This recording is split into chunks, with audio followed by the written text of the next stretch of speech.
কি কৰি আছ? এইবোৰ জলকীয়া কেইটামান পকি আছিলে তাকে ছিঙি আছো ৰ'ব দৰৱ এটা বনাম বুলি। কমিটি এখনলৈ যাম বুলি তোক লগ ল'বলৈহে আহিছিলো। হয় নেকি? কিহৰ কমিটি? মানুহৰ ঘৰত কি বুলি কৈছিলে বুঢ়াটোৰ নাম পাহৰিলোৱে নহয় ময়ো। নদাই ঘৰ। নদাই ঘৰ কিয় মনত পৰিছে? নদাই ঘৰৰ বোৱাৰীজনীৰ ওপৰত কমিটি এখন দিছে। মই তাকে অকণমান শুনিছিলো।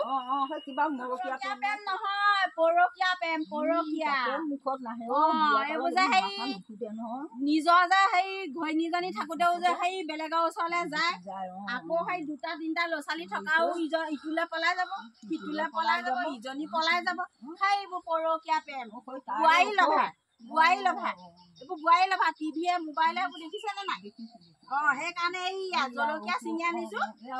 ঔষধ খাই পিন্ধে নহয়, এইবোৰ এতিয়া ডক্তৰে বিভিন্ন ধৰণৰ বেমাৰ ঔষধবোৰ উলিয়াইছে। সেই বোৱাৰী লভা ঔষধ জানো ওলাইছে আজিলৈকে? এই আৰক্ষীয়ে যি বা দুপালি এপালি দিয়ে তাকো জইন নমৰে। মই ভাবিছো একেবাৰে এইবাৰ বোলো জইন মৰা এশ এপালি বনাও। তাকেহে যেনিবা এয়া ছিঙি মেলি আনিছো আৰু এতিয়া বনামগে। পিছত হলে শিকাই দিব লাগিব দেই। শিকাই মানে তেনেকে শিকাই মই নিদিওঁ। মই কণ্টেক্ট নাম্বাৰটো দিম। যাৰ মানে প্ৰয়োজন হয় মোৰ লগত কণ্টেক্ট কৰিব। আৰু মানে এইটো এনেধৰণে খাব লাগিব বা সানিব লাগিব, এই ৰাজহুৱাকে ক'ব নোৱাৰি মানে।